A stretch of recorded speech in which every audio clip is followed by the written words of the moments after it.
Morning, everyone, and welcome to this FDEA operations webinar. We're delighted to be joined by Gary Bayliss from Export Access, who's going to be talking to us today about regulatory compliance in overseas markets. Gary, how it's going to work, Gary's going to talk, he's got a few slides which he's going to talk to us about the different markets. He's asked if we could keep the conversation sort of going at the end. So he'd be really interested to hear your sort of experiences that you've had, any problems that you've had in different markets with compliance. If you've got anything you want to comment on, please use the chat box. But we will be opening Q&A after the session. So I'm going to hand over to Gary now, who's going to take us through his presentation. Over to you, Gary. Thanks, Mel. Good morning, everyone. My name's Gary Bayliss, and my company's Export Access.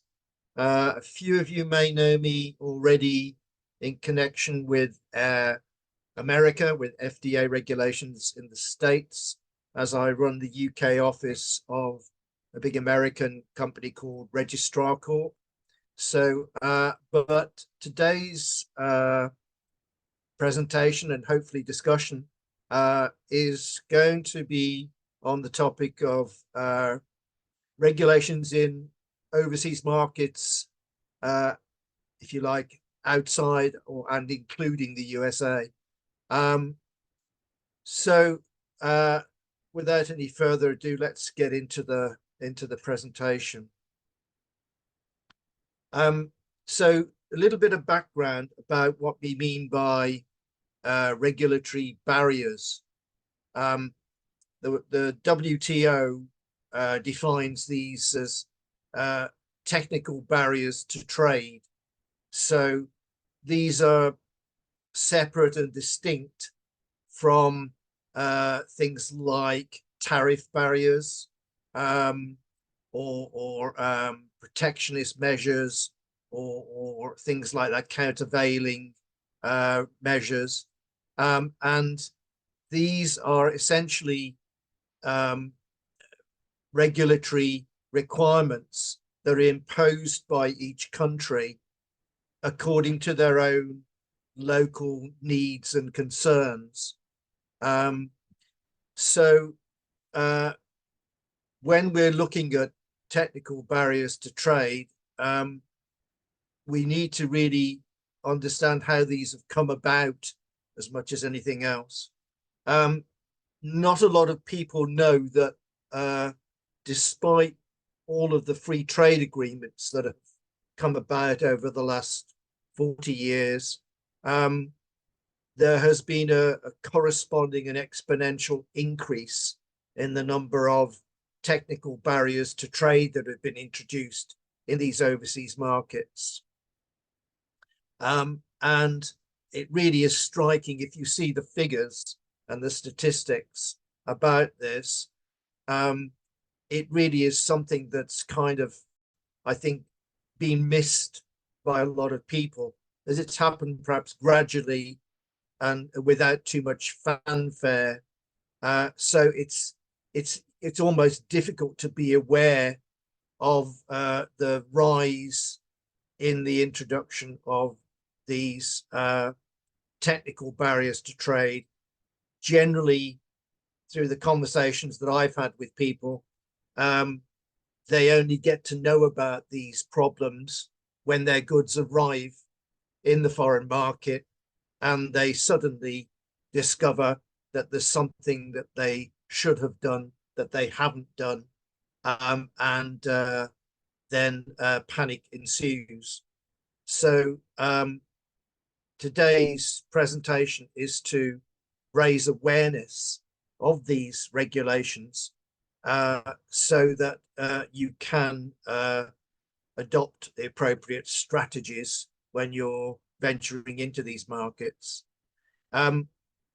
The reason that these regulations have been introduced is mostly to do with local concerns about things like diet, nutrition, health, food security, food safety, and even down to cultural issues like religious considerations.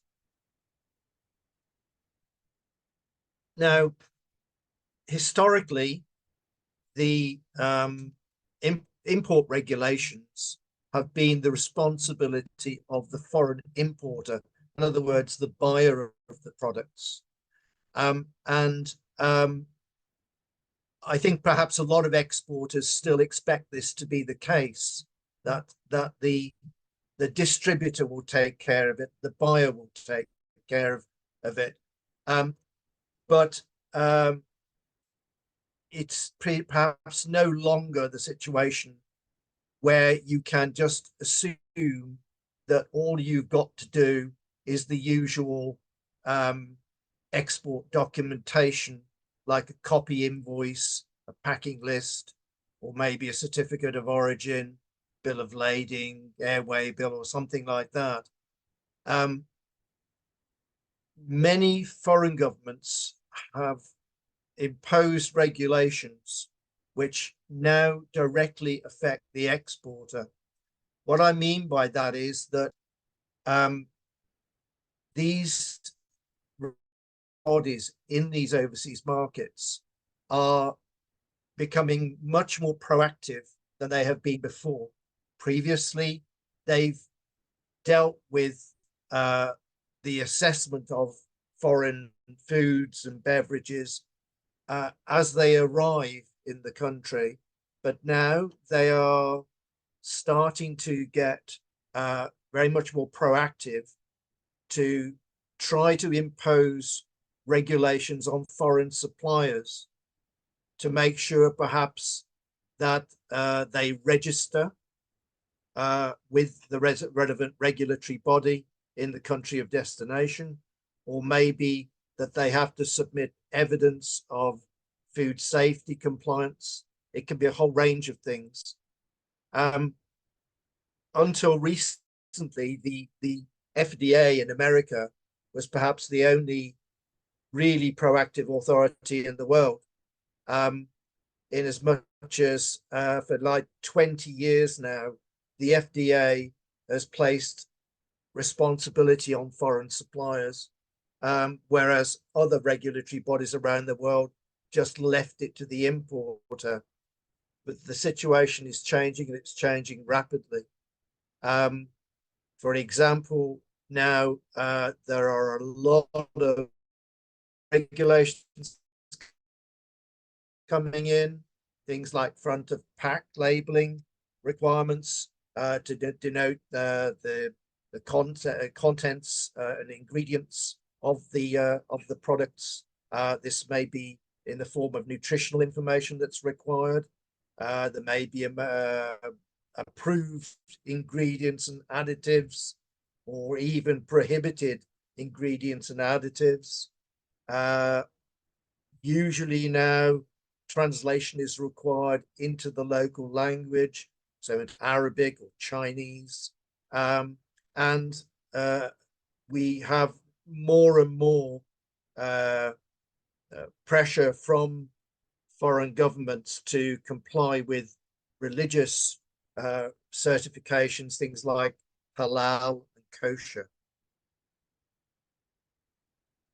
So most experienced exporters will have their market research strategy.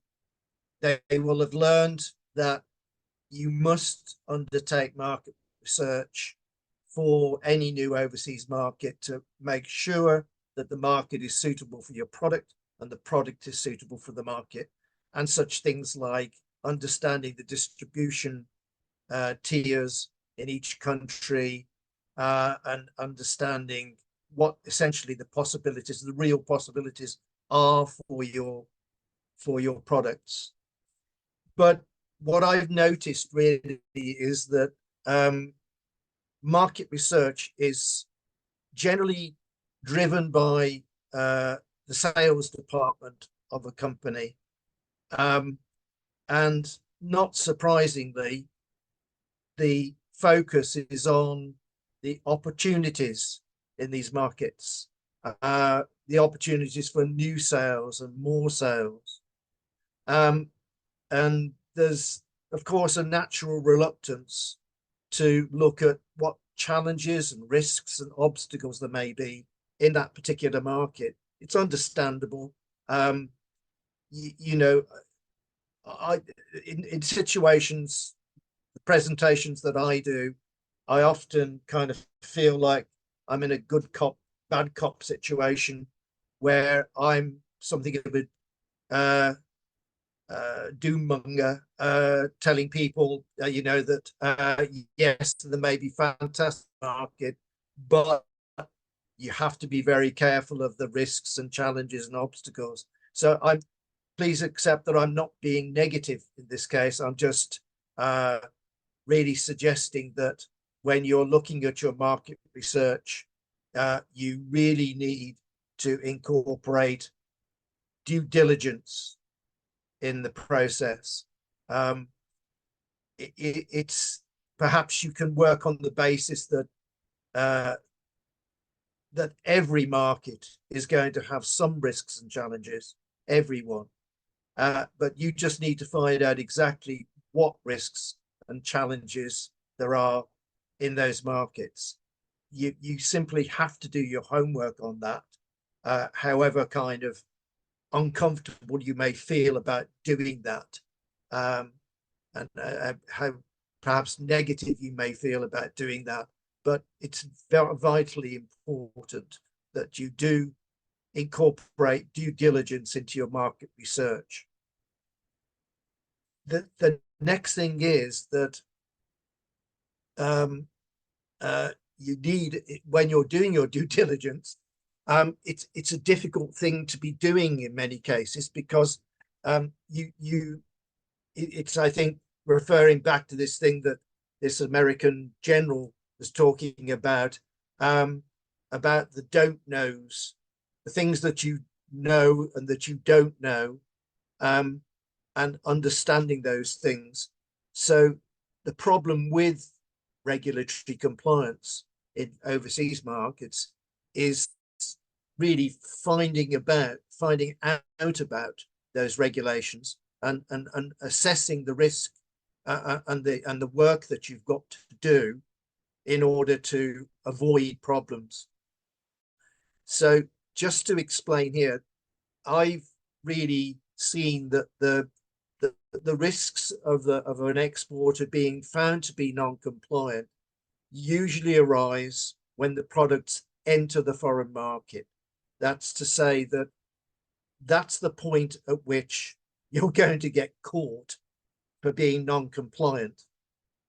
So if you realize that and understand that that's where the risk arises, then this is where you've got to focus your attention.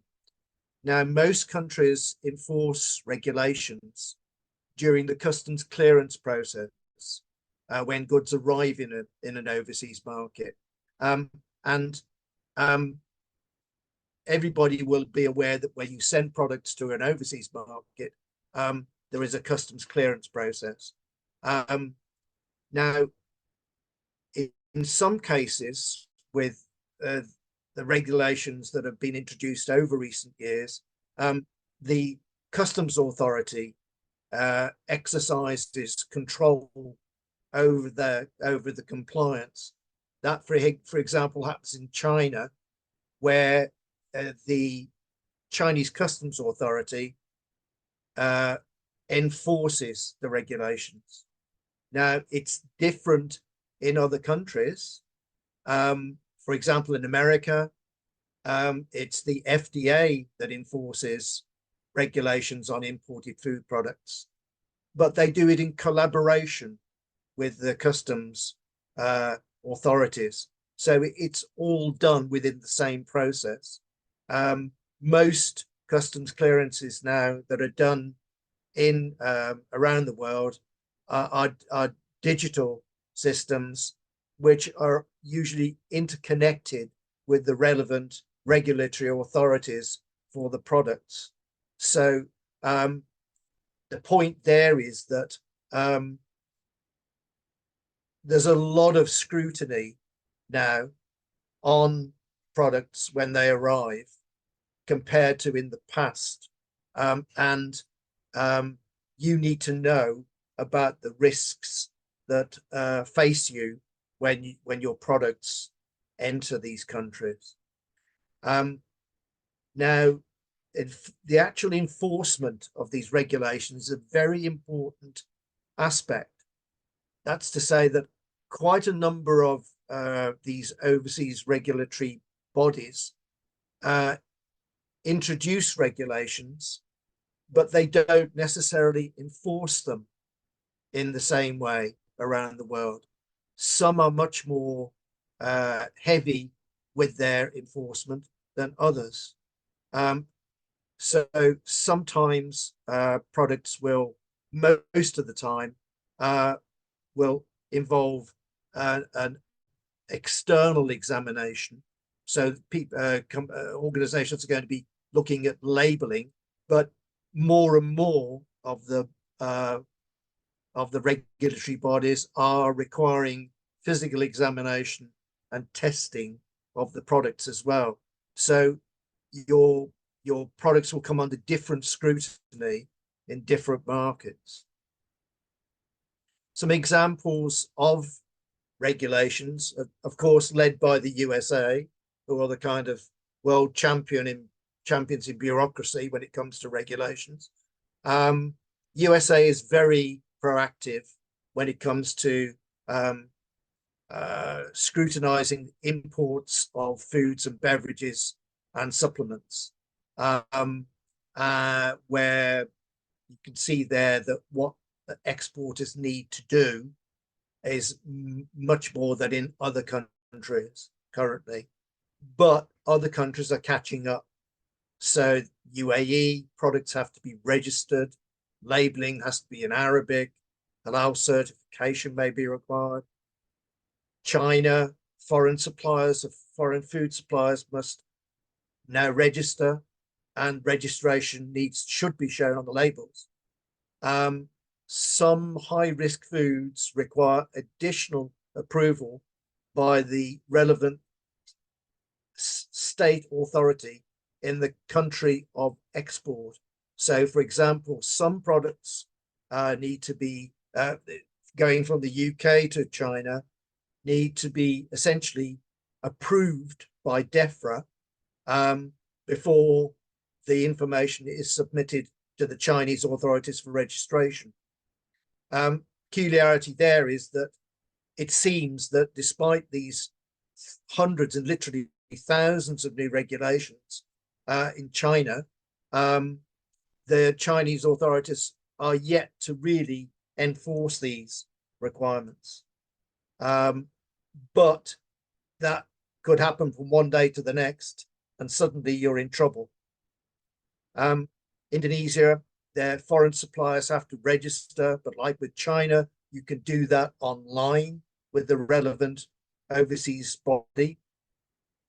But for some products, food products, pre-shipment inspection is required through a specified intermediary that's nominated by the Indonesian authorities.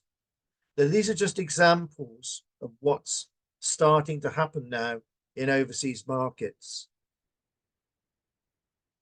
So, how do you find out about import regulations?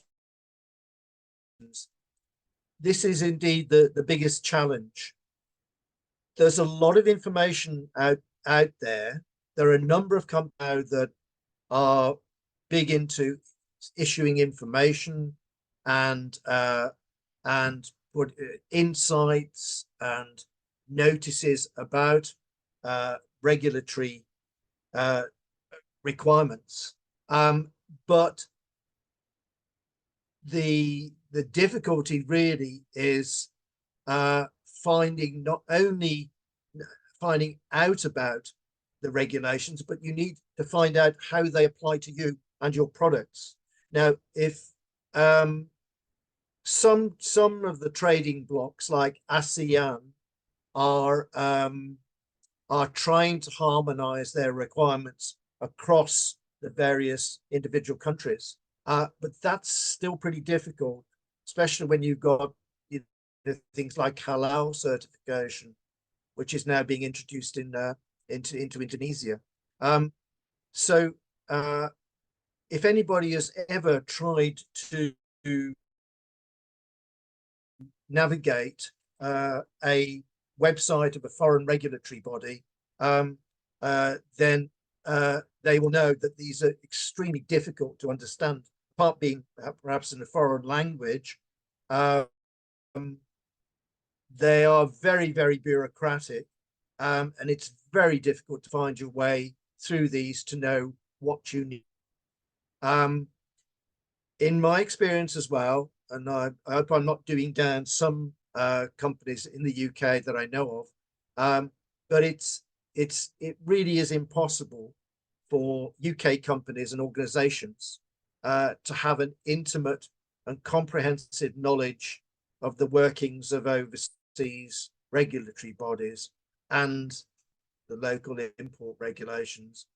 I find that you just cannot confidently deal with overseas regulations at arm's length. You really must be working with a local partner, an in-market partner, to as much as anything else, because of the contacts that these organizations have with the regulatory bodies in the relevant destination country. One or two things not to do. Do not assume that just because you meet UK and European regulatory requirements, this will automatically cover you for overseas markets. It won't. Don't take a flyer and gamble that you won't get caught, even for samples. That's a very important thing, even for samples, because I know a number of people will want to send off samples to prospective customers, but in that particular case, you are really taking a flyer, because there may be requirements in the country of destination that need to be dealt with by the company that you're sending the products to. And if they can't be bothered to deal with those things because they're getting samples being thrown at them from various companies around the world, then your products are likely going to be ending up in a customs warehouse.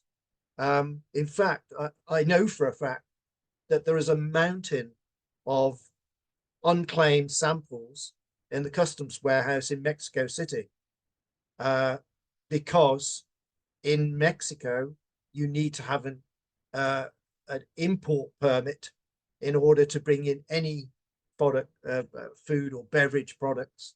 And if somebody that you're sending samples to just can't be bothered to deal with the customs clearance of that type of thing, then it's going to reside in the customs warehouse for its future.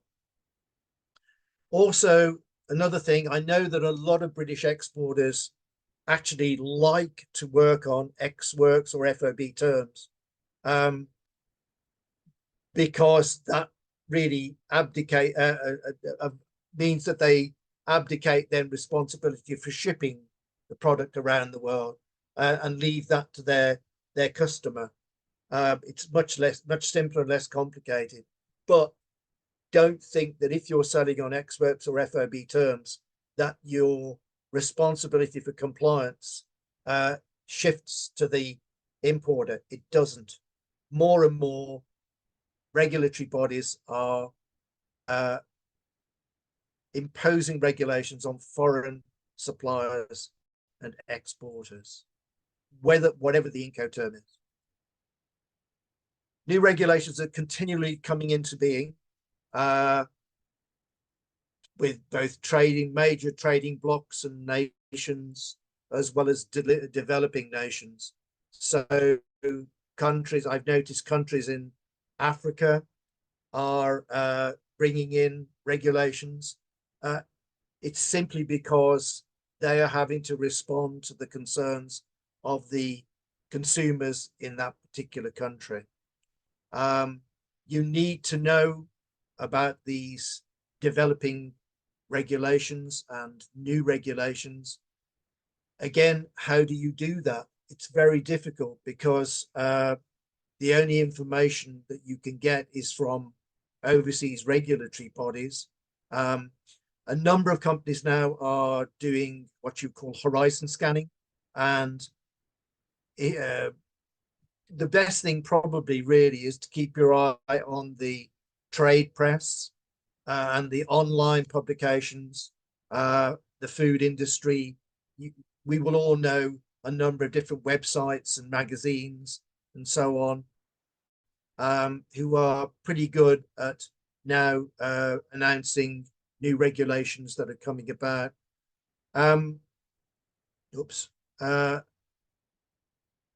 I've seen particular problems with companies that have been sending small quantities of B2C food consignments, where they've been doing this for a number of years, especially to the USA, and without knowing it, have been flying under the radar.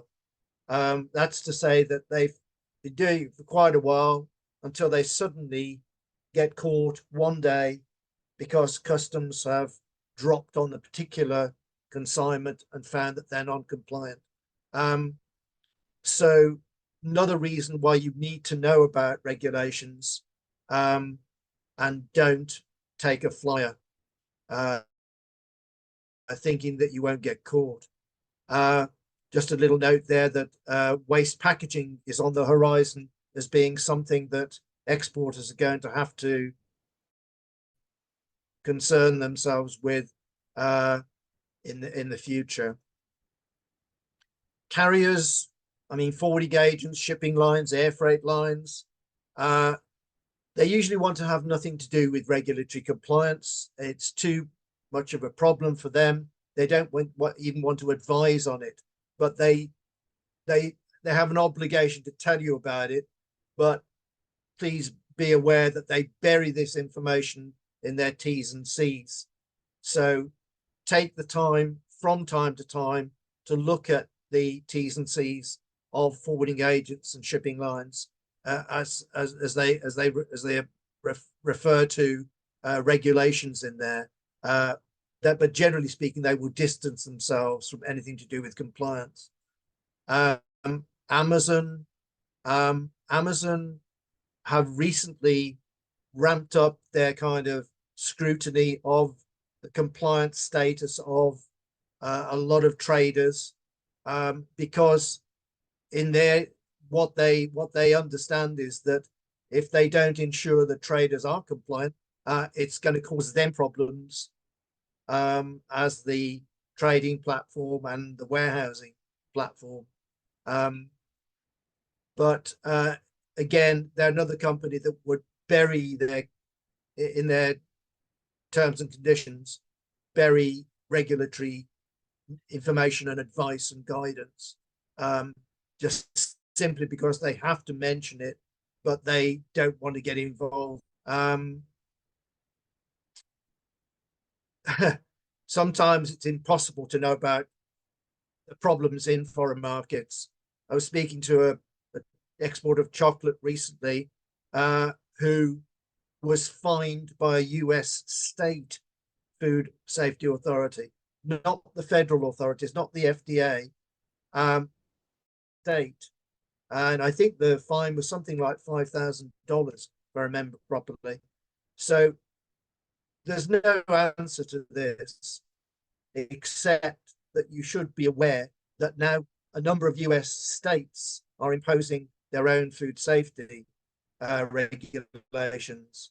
Just be aware of it, and educate yourself if you can on what that may mean to you. So coming to a strategy, I very, very much recommend that you will need to include due diligence in your market research projects so that you are trying to identify the potential barriers, challenges, and risks. Do your best to research the regulatory requirements that apply to both the importer and to you.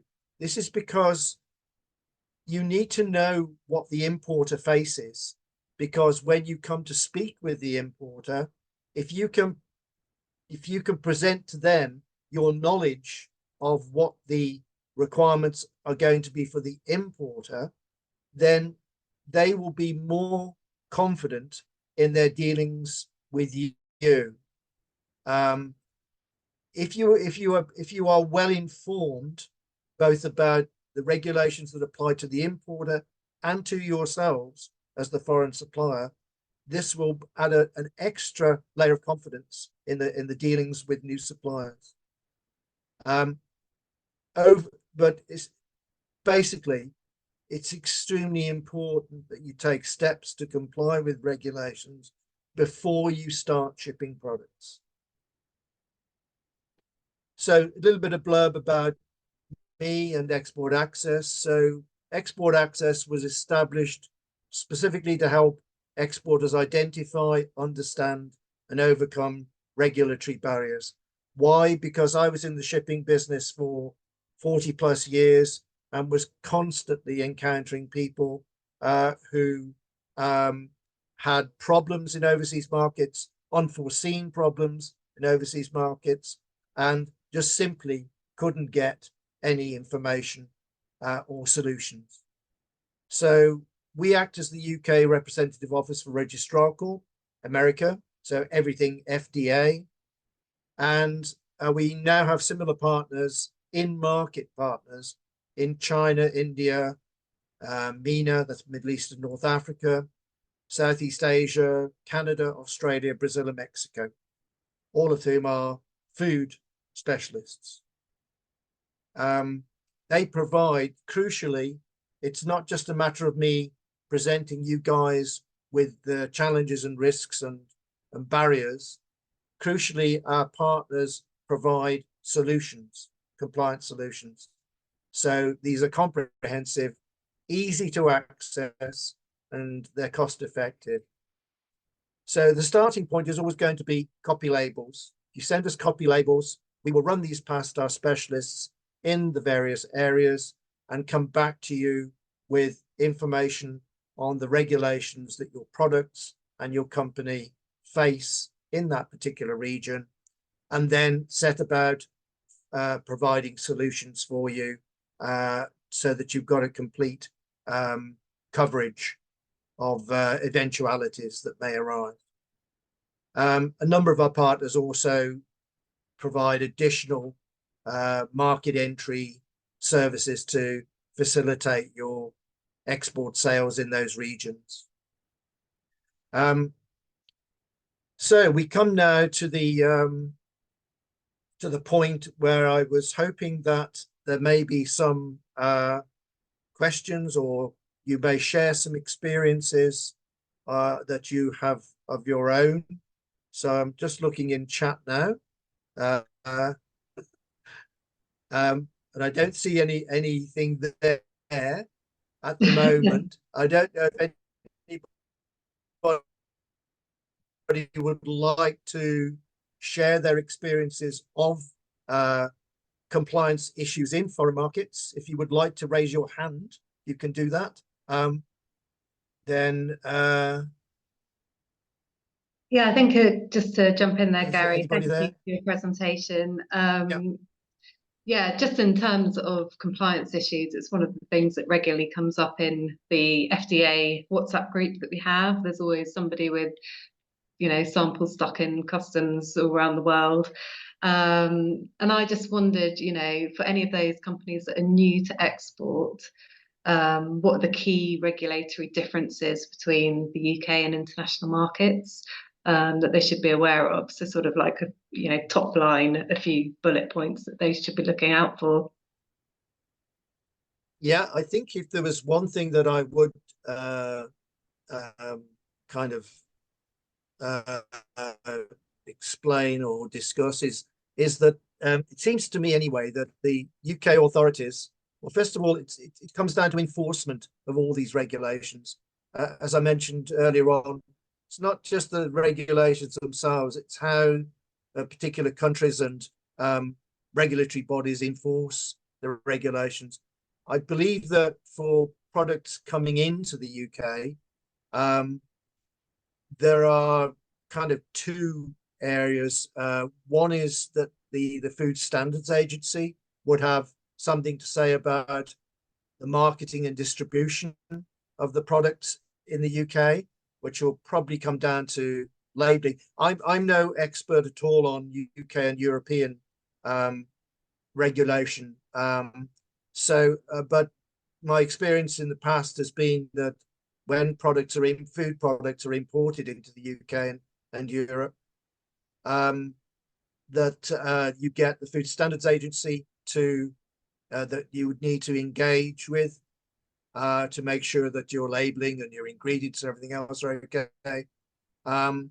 But I do know that various ports and airports have what they call port health offices, where they will intervene in the customs clearance process autonomously. They will, if they see something coming in that gives rise to concern, they will pull it out of the container or off the aircraft or whatever, and will examine it and really then if there is some concern about health matters, that may be down to ingredients, maybe down to the nature of the product, it could be anything, then you have to be at least aware that they may do that. But the one of the most difficult things about regulations is that each country is very different in the regulations it actually introduces and applies. Firstly, because a lot of it is to do with local concerns. So with China, for example, they at one stage had Food Standards Agency, Food and Drug Administration, that kind of mirrored the US system. But that has changed. And what they tend to do, they want foreign suppliers to register, but they don't seem to enforce that registration requirement at the moment. That may be, they brought that requirement in very quickly and gave a very quick deadline for compliance, but then they don't seem to have enforced it. So mentioned before, it's actually the Chinese Customs Authority that implements and enforces these regulations on behalf of the other regulatory bodies in China. And the basic kind of problem in a sense is that they're all different, all of these countries. There is no one approach that you could say is universal. Yeah, and you talked about the waste packaging coming into the US, and I just wondered if there were any other sort of emerging trends that might be happening around the world in terms of regulatory compliance. You mentioned also about the halal certification in Indonesia. Yeah. So specifically for food products and beverages and supplements, the reason for these regulations are local concerns in the country that you're talking about. So, for example, I've seen quite a few regulations coming into play in Latin America, because in Latin America they have a big problem with childhood obesity. So that's what's shaping their regulations and their food labeling regulations as well. Globally, there has obviously been a trend towards avoiding refined sugars, fats, unhealthy ingredients, unsafe ingredients. These are universal, but then you get things like China, which is very keen on testing food products. And if you if you look a little bit further back, one of the things that causes them to bring in regulations is adulteration of food in their own domestic market. So I believe there have been quite a few problems with things like adulteration of cooking oils. You know, melamine, I think, has been found in children's formula or something like that. And so the point is that there are both global concerns, universal concerns that are shaping these regulations, but then you've got local concerns. And you mentioned, for example, halal certification. Obviously, that's going to affect importers and importers to those markets in the Middle East more than anywhere else. So it's a mixture of local concerns and universal concerns that give rise to these regulations. Okay, thanks, Gary. Is there anybody else got any other questions before we finish? Hi, Katie. Hi, everyone. Thanks, Gary. That's been helpful. I think for us, one of the major challenges we've got at the moment is change of regulation around mycotoxins T2HT2, which the EU are bringing in legislation of on the 24th of July. That could wipe out most of our EU business, which is many millions of pounds. So I think the biggest challenge for us, not that I'm expecting an answer from you, but the biggest challenge for us is these sweeping regulations that don't consider the facts, for one. Prop 65 would be another, which is, I'm assuming, what you were referring to when you were talking about the chocolate issue previously. We've also we had tens of thousands of dollars to pay for a Prop 65 case we had a couple of years ago. And everything just costs us more money. And it's just frustrating. I think, legislation is fine where it's to do with compliance in markets, to do with labeling, or they've got specific things around different ingredients or whatever. That seems to make sense to me. But the T2HT2 thing is the fact that it's hiding the real issue of Dawn is a problem that I have an issue with. And they've sort of put in sweeping generalizations around the levels of oatmeal, and you can have 100, like, the levels of it. So you eat more of it, and essentially you're allowed to have a higher level than if you eat a baked product, you get a lower level. So there's no sense to it, which I think is probably more frustrating than if it was a logical legislation that would be helpful, but it's not, and that's challenging. So it's not really a question, it's just a statement, really. A statement of frustration, I think, from this end. Thanks very much, Katie, for mentioning that. And I think actually this is something I think that where the FDEA can be very helpful, I think, in as much as this type of peer-to-peer networking is extremely important, I think, so that that you can share this information to at least to get it out there into the industry generally.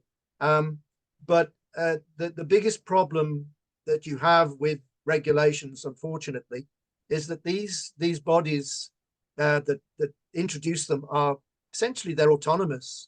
They're a law unto themselves, and there are very few avenues. I know that to kind of object to these types of regulation. I know that the WTO has essentially got a committee that supervises all of these. I mean, the kind of regulations I'm talking about are just one kind of element of trade barriers, if you like. There are quite a few, of which technical barriers are one. But I know that they have a committee that is, for what it does, I don't know what powers it has, but they scrutinize the introduction of these new.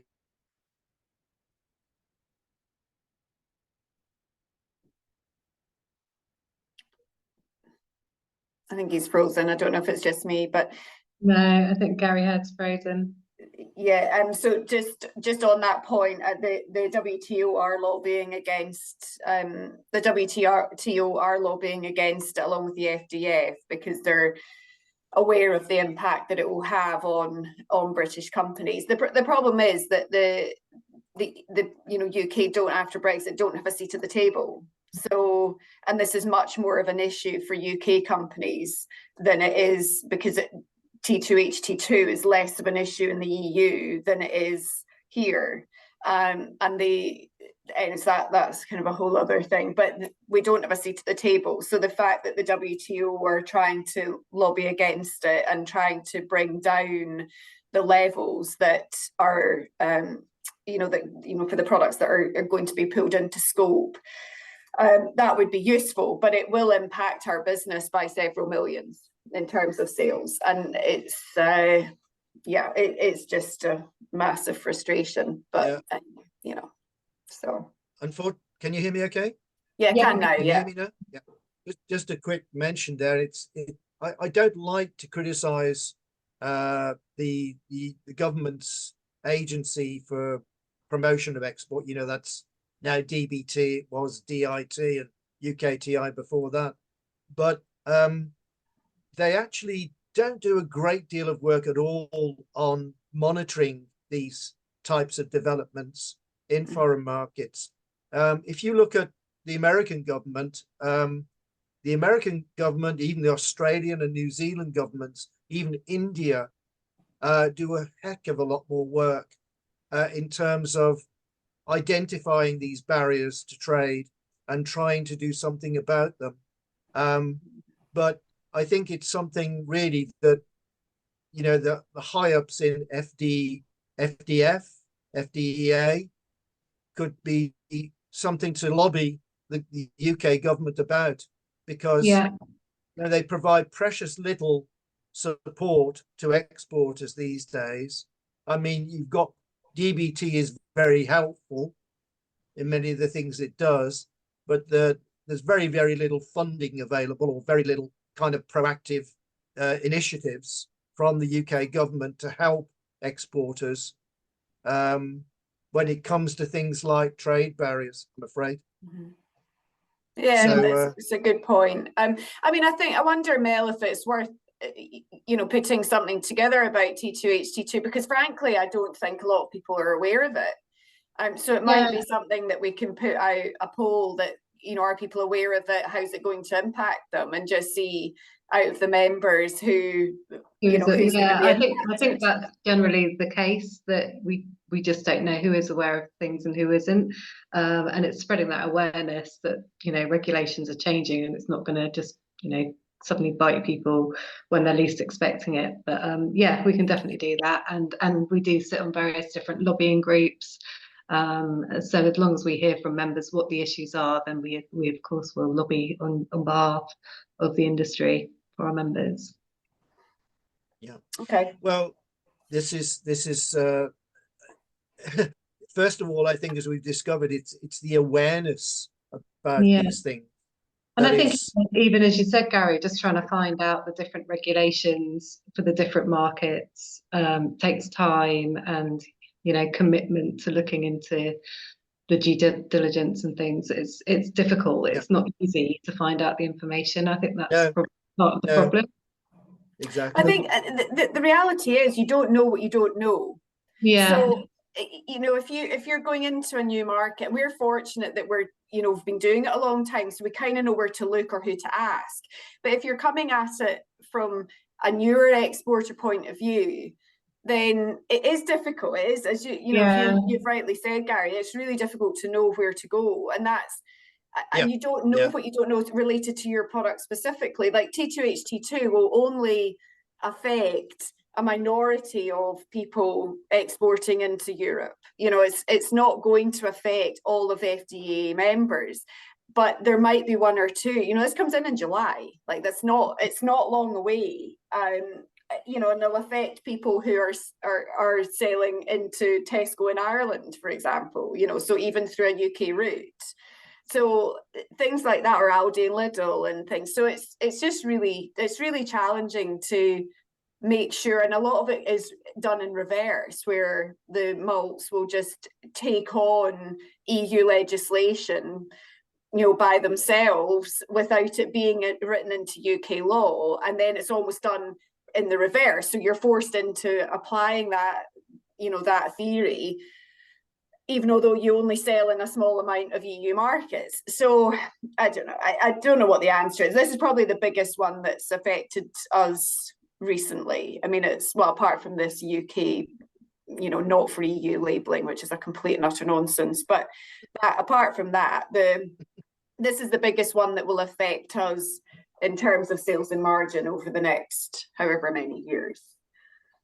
So yeah, it's challenging to say the least.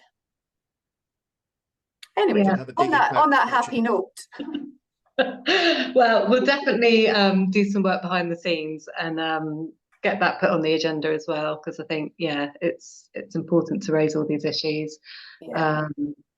I mean, we're just sure that everybody knows about them. Yeah, I mean, I didn't raise it when we had our FDEA board meeting a couple of weeks ago. I didn't raise it at the time we were doing the EU ruling thing, not for EU ruling thing.